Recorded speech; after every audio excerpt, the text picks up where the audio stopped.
बिस्मिल्लाहिर्रहमानिर्रहीम।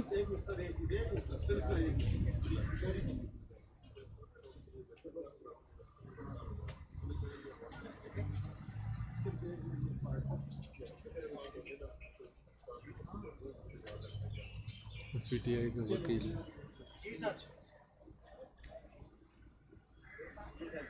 शुरू करें। बिस्मिल्लाहिर्रहमानिर्रहीम। आज इलेक्शन कमीशन में जो 7 साल से ज़्यादा अरसा से फ़ॉरेन फंडिंग केस चल रहा है, उसकी आज शायद एक अहम तरीन पेशरफ्त है। जैसा कि आपको मालूम है कि इलेक्शन कमीशन ऑफ पाकिस्तान ने 18 जनवरी को ये हुक्म जारी किया था कि इस केस में तमाम दस्तावेज़ात जो हैं उसको रिकॉर्ड का हिस्सा बनाया जाए और किसी किस्म का कोई डॉक्यूमेंट रिकॉर्ड खुफिया ना रखा जाए। और इस सिलसिले में हमें हुक्म दिया था कि हम दरख्वास्त दें, तो हमने 20 जनवरी को दरख्वास्त दी थी, जिसके जवाब में 28 जनवरी को हमें ये आया कि आज आप आएँ और जो डॉक्यूमेंट्स हैं उसकी आपको कॉपियाँ दी जाएंगी। तो आज सुबह से ये अमल जारी है और सबसे अहम तरीन जो डॉक्यूमेंट्स हैं वो पहले हिस्से में हम उनसे ले रहे हैं। ओरिजिनल डॉक्यूमेंट्स की copies, certified copies election commission से, जो कि स्टेट बैंक के ज़रिए हासिल की गई हैं। ये वो रिकॉर्ड है जो जुलाई 2018 में स्क्रूटनी कमेटी ने स्टेट बैंक के तवस्सुत से हासिल किया था। पीटीआई के तमाम बैंक अकाउंट्स, पीटीआई की तमाम फ़ॉरेन रेमिटेंसेस जो उनके अकाउंट्स में आई हैं और रेमिटेंस के नाम और जो बाकी तफसीलात थी, वो तमाम जो स्टेट बैंक के ज़रिए हासिल की गई थी, आज अल्हम्दुलिल्लाह, और अल्लाह पाक की ज़ात है, मैं जितना शुक्रिया अदा करूं कम हूँ, कि 4 साल के बाद आज ये रिकॉर्ड और इसकी कॉपियाँ हमारे हवाले की जा रही है। तो ये एक अहम तरीन पेशरफ्त है, क्योंकि अभी इसमें जो मज़ीद दूसरा रिकॉर्ड है, ज़ाहिर है एक दिन में तमाम रिकॉर्ड की कॉपियाँ नहीं मिल सकती। तो आज पहले दिन हमने अहम तरीन जो रिकॉर्ड था वो स्टेट बैंक का रिकॉर्ड था, तो आज हमें उसकी कॉपियाँ दी जाएंगी। और ये मैं इलेक्शन कमीशन की इस मामले में उनका शुक्रगुज़ार हूँ और मैं समझता हूँ कि ये बड़ा अहम कदम उन्होंने उठाया है जब उन्होंने इस केस में किसी किस्म का कोई खुफिया आंसर जो है वो ख़त्म किया। और इलेक्शन कमीशन यकीनन काबिल-ए-दाद है इस मामले में। अब जो मामलात आगे आएंगे, क्योंकि कल इलेक्शन कमीशन में 1 फरवरी को अगली हेयरिंग है इस केस की, तो जो मामलात अभी रह जाएंगे उनमें सबसे अहम तरीन 4 पाकिस्तान तहरीक इंसाफ के मरकज़ी दफ्तर के जो मुलाजमीन हैं,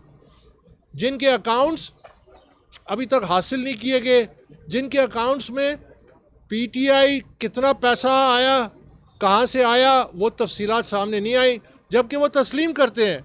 कि उन्होंने 4 मुलाजमीन को ये इख्तियार दिया था कि वो पाकिस्तान और गैर मुल्क से फंडिंग पीटीआई के नाम पे हासिल कर सकते हैं। इसके अलावा तमाम इंटरनेशनल बैंक अकाउंट्स जो पाकिस्तान तहरीक इंसाफ के हैं, जिनमें से 6 की हम निशानदेही कर चुके हैं, अभी वो रिकॉर्ड आना बाकी है। और इससे आगे चल के एक अहम तरीन मामला जो इंतहाई अफसोसनाक है, और वो ये कि जो एक स्टोरी आई है जिसमें एक रिपोर्टर हैं इन्वेस्टिगेटिव फ़खर दुरानी, उन्होंने उन नामों का 1414 जो नाम पीटीआई ने दिए थे इलेक्शन कमीशन को कि ये पीटीआई के डोनर्स हैं, और उनके नाम और उनके आगे डोनेशंस की तफसील भी दी थी, उसकी उन्होंने तहकीकात की। और मुझे बड़े अफसोस से कहना पड़ता है, क्योंकि मैं 7 साल से इस केस को जो लड़ रहा हूँ, मैंने आज तक, आप सब गवाह हैं, कि शौकत खानम को मैंने इस केस से अलग रखा, लेकिन जब उन्होंने जर्नलिस्ट ने तहकीकात की तो उन्होंने जो रिकॉर्ड सामने रखा है वो ये कहते हैं कि बड़ा छोटा सैंपल था, लेकिन उसमें 35% जो कि एक बड़ी तादाद है परसेंटेज में, उन साहिबान ने कहा है कि हमने पीटीआई को डोनेशन नहीं दी, हमने शौकत खानम को दी थी। तो इससे 2 मामलात उठते हैं। एक जो मैं हमेशा से कहता आ रहा हूँ कि जो लिस्ट दी गई है ये फेक है, फॉर्ज्ड है और इसकी तहकीकात होनी चाहिए। दूसरा कि क्या वाकई जो ज़कात के पैसे हैं शौकत खानम में वो पीटीआई को ट्रांसफ़र किए गए, जैसा कि उस स्टोरी में कहा गया उन अशख़ास ने जिनकी निशानदेही की गई जो कि इस लिस्ट में मौजूद है। तो ये एक बहुत ही संजीदा मामला है और इंतहाई अफसोसनाक मामला है, क्योंकि इस मामले की ज़ाहिर तहकीकात होगी। क्योंकि अगर आपने एक ऐसी लिस्ट दी है जो कि जिस तरह मैं क्लेम करता था बोगस है और उसमें ऐसे नाम मौजूद हैं जो पीटीआई के डोनर्स भी नहीं थे और शायद जिस तरह के स्टोरी में आया है कि वो एक्चुअली शौकत खानम के डोनर्स थे, तो ये बहुत बड़ा संगीन मामला है। इसमें ना सिर्फ फेक फौज लिस्ट दी गई है बल्कि पैसा जो है जो जिस मकसद के लिए दिया गया था उसे शायद किसी और मकसद और बड़े नेक मकसद के लिए दिया गया था, उसको शायद सियासत के लिए इस्तेमाल किया गया। तो ये तमाम पहलू जो हैं ये अभी आना बाकी हैं तफसीलात में, और इंशाल्लाह कल हम इलेक्शन कमीशन के सामने ये ज़रूर रिकॉर्ड का हिस्सा बनाएंगे कि जो इन्होंने लिस्ट दी है उसके बारे में ये सवालात उठ रहे हैं और इसकी तहकीकात की ज़रूरत है और आज़ादाना तहकीकात की ज़रूरत है और इंशाल्लाह तहकीकात होंगी। क्योंकि जो मामला है वो एक सियासी जमात जो हुक्मरान जमात है जिसकी इतनी बड़े पैमाने पे गैर कानूनी फंडिंग हुई है, जिसको फिर छुपाया गया, यानी स्टेट बैंक का रिकॉर्ड जो आज हमें दिया जा रहा है 4 साल खुफिया रखा गया। स्क्रूटनी कमेटी ने जो रिपोर्ट जारी की 4 जनवरी को इस साल, उसमें उन्होंने लिखा कि ये स्टेट बैंक का तमाम रिकॉर्ड खुफिया रखा जाए। अल्हम्दुलिल्लाह इलेक्शन कमीशन ने इसके बरक्स फैसला किया और शफाफियत को सामने रखते हुए तमाम रिकॉर्ड हमसे शेयर करने का अहद किया, जिसकी आज पहला दिन है कि हमें स्टेट बैंक का रिकॉर्ड दिया जाएगा। तो मैं ये कहता हूँ कि ये मामला बहुत संगीन है अब, और इंशाल्लाह हमारी पूरी उम्मीद है कि इलेक्शन कमीशन, चूँकि अब ये केस स्क्रूटनी कमेटी से इलेक्शन कमीशन में आ चुका है, आने वाले हफ्तों में जो भी मामलात अभी बाकी हैं सामने आने के, उसको सामने रख के मकसद हमारा क्या है कि जब फैसले का वक्त आए तो इलेक्शन कमीशन के पास तमाम information, credible information, certified information हो, ताकि किसी किस्म का कोई झोल ना रह जाए। ये एक तारीख़ी केस है, ये पाकिस्तान की सियासी तारीख़ का रुख मोड़ देगी, क्योंकि जब तक हुक्मरान जमात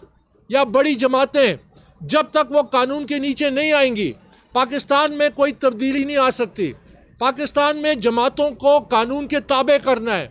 और उसकी मिसाल पीटीआई बनेगी इंशाअल्लाह। और पीटीआई वो मिसाल बनेगी कि जिसके ज़रिए पीटीआई में जितने भी ये लोग थे जो इस लाकानूनियत में मुलविस थे, ऊपर से लेकर नीचे तक तमाम की निशानदेही होगी कि कैसे मुलाजमीन के अकाउंट में पैसा आया, कौन लोग थे जिन्होंने इजाज़त दी, कौन लोग थे जो कैश चेक साइन करते थे और मुलाजमीन के अकाउंटों से पैसा निकालते थे। ये बड़े संगीन मामलात हैं और इसके बड़े संगीन नताइज होंगे, लेकिन इससे हमें गुजरना है। जब तक हम पाकिस्तान तहरीक इंसाफ, ये जो इमरान खान दावे करते हैं कि मैंने 90 दिन में करप्शन ख़त्म कर दी, तो वो जो ट्रांसपेरेंसी इंटरनेशनल कहता है कि हालिया दौर की ये करप्ट तरीन हुकूमत है, तो ये कोई कोविड की तरह कोई नया करप्शन का वेरिएंट सामने आया है जो जब 90 दिन में ख़त्म होगी और उसके बाद इतनी बड़ी है कि पूरे पाकिस्तान को अपनी लपेट में ले लिया। इसकी बुनियाद ये केस है। अगर ये केस का फ़ैसला हो जाता, अगर एहतसाब हो जाता, तो आज पाकिस्तान उन मुल्कों में ना होता जहाँ करप्शन जो है वो सबसे ज़्यादा है, 140वें नंबर पे चला गया। उस जमात के नीचे, जिस जमात की बुनियाद ही ये थी कि हमने पाकिस्तान में करप्शन को कम करना है, हमने करप्ट लोगों से हट के रहना है, हमने साफ शफाफ क़यादत लानी है। तो ये जो ट्रांसपेरेंसी इंटरनेशनल की रिपोर्ट है, ये इस बात की एक किस्म की तस्दीक कर रही है कि पाकिस्तान में हर लिहाज से करप्शन कैसे बढ़ी है, और उसकी ज़िंदा मिसाल पाकिस्तान तहरीक इंसाफ के अपने अकाउंट्स हैं। और ये जब मामलात पूरे खुलेंगे और एहतसाब का अमल शुरू होगा, इंशाल्लाह इसी तहरीक इंसाफ को हम काबिल, बासलाहियत, ईमानदार लोगों को लाएंगे और इसको दोबारा ताज़ा करेंगे और आवाम के सामने वो क़यादत लाएंगे जिसका हमने उनसे अहद किया था, जो पाकिस्तान की बेहतरी के लिए और पाकिस्तान को आगे बढ़ा सके। बहुत बहुत शुक्रिया। Thank you.